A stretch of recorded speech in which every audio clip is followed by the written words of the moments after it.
नमस्कार, पंचनामा न्यूज साठी मी संतोषी जगदाळे आपल्या सर्वांचे स्वागत करीत आहे। आपण पाहत आहात पंचनामा न्यूज। पंचनामा जेव्हा कळेल निकाल नव्हे न्याय मिळेल। आपण पाहूया सविस्तर बातमी। स्वप्नील लोणकर यांच्या परिवाराला 25 लाख रुपयांची सरकारच्या माध्यमातून मदत निधी देण्यात यावा, भारतीय विद्यार्थी मोर्चाची त्वरित मागणी। स्वप्नील लोणकर या विद्यार्थ्यांच्या परिवारास मदत न झाल्यास भारतीय विद्यार्थी मोर्चामार्फत महाराष्ट्रातील सर्व जिल्ह्यांमध्ये निषेध व निदर्शने करण्यात येतील।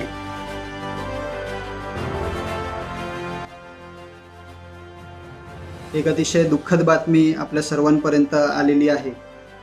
पुण्यामधील स्वप्नील लोणकर या 24 वर्षीय MPSC परीक्षार्थीने आत्महत्या केलेली आहे। ही अतिशय दुःखद घटना तर आहेच, त्याबरोबर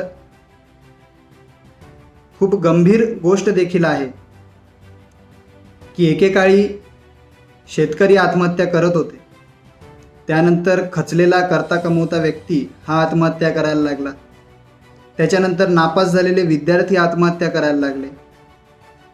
हल्लीच्या काळामध्ये सुशिक्षित बेरोजगार आत्महत्या करत आहे आणि अशा परिस्थितीमध्ये परीक्षा होत नाही म्हणून विद्यार्थी आत्महत्या करीत आहे। ही किती खेदाची बाब आहे हे आपण सर्वांनी समजून घेतली पाहिजे आणि सरकारला या संदर्भामध्ये आता जाग आली पाहिजे की हे कधीपर्यंत चालणार आहे। स्वप्नील लोणकर याने 2019 मधली MPSCची प्रिलिम एक्झाम पास झाला होता, त्यानंतर मेन्स एक्झाम पास झाला होता आणि इंटरव्ह्यूसाठी अजून देखील रखडलेला होता। एवढं सगळं असताना 2021ची प्रिलिम एक्झाम पुन्हा एकदा दिली आणि प्रश्नपत्रिकेच्या आधारावरती त्याने त्याच्या सुसाईड नोटमध्ये लिहून ठेवलं आहे की प्रश्नपत्रिकेच्या आधारावरती त्याला असं वाटतं की तो ही परीक्षा देखील पास करेल।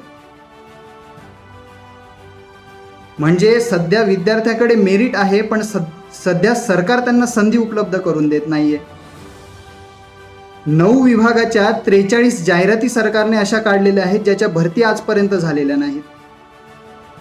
तुम्ही जर त्यांच्या आई वडिलांचा जर इंटरव्ह्यू तुम्ही जर बघितला असेल तर सरकारला त्यांनी श्राप दिलेला आहे की यांच्या मुलांनी आत्महत्या केल्या पाहिजेत। सरकारला पुन्हा एकदा प्रश्न विचारावा वाटतो की विद्यार्थ्यांना त्यांच्या मागण्या जर तुमच्यापर्यंत पोहोचवायच्या असतील किंवा तुम्हाला जर जागं करायचं असेल तर आत्महत्या करूनच जागं करावं लागेल का इतर विद्यार्थ्यांच्या भविष्यासाठी? भारतीय विद्यार्थी मोर्चा तुम्हाला पुन्हा एकदा प्रश्न विचारत आहे। कोरोना काळामध्ये पूर्ण शिक्षण व्यवस्था तुम्ही ढासळवून टाकली, KG पासून ते PG पर्यंतच्या विद्यार्थ्याच्या समस्या निर्माण करून ठेवल्या। आज परिस्थिती पूर्वपदावरती येताना दिसत नाहीये। आज देखील पहिलीचा विद्यार्थी ऑनलाईन लेक्चर अटेंड करत आहे। या समस्या कुठेतरी सरकारने समजून घेतल्या पाहिजेत आणि तत्काळ याच्यावरती जास्तीत जास्त लक्ष देऊन याच्यावरती निर्णय घेणं त्यांना अपेक्षित आहे। 9 विभागाच्या 43 जागांवरती आजपर्यंत भरती झाली नाही, जाहिराती केवळ निघाल्या परंतु भरती प्रक्रिया झाली नाही। RTIच्या माध्यमातून ही माहिती समोर आली। या व्हिडिओच्या माध्यमातून मी सरकारला एकच गोष्ट सांगू इच्छितो की स्वप्नील लोणकर या विद्यार्थ्याने जीव गमावलेला आहे। अजून कोणी स्वप्नील लोणकर त्याचा जीव गमवेल याची वाट बघू नका। या व्हिडिओच्या माध्यमातून आम्ही तुमच्यापर्यंत मागण्या ठेवत आहोत की स्वप्नील लोणकर यांच्या परिवाराला आर्थिक सहाय्य म्हणून 25 लाखाची मदत तुम्ही केली पाहिजे। 25 लाखांमधून त्यांचा मुलगा तर त्यांना परत मिळणार नाही, परंतु त्यांना जे पुढचं जे खडतर जीवन त्यांनी मुलांच्या शिक्षणासाठी जे कर्ज काढलं होतं ते कुठेतरी सांभाळण्यापुरती त्यांना एक सहकार्य मिळेल या भावनेतून तुम्ही ही मदत त्यांना केली पाहिजे। त्यामुळे 25 लाखाची मदत तात्काळ सरकारने केली पाहिजे।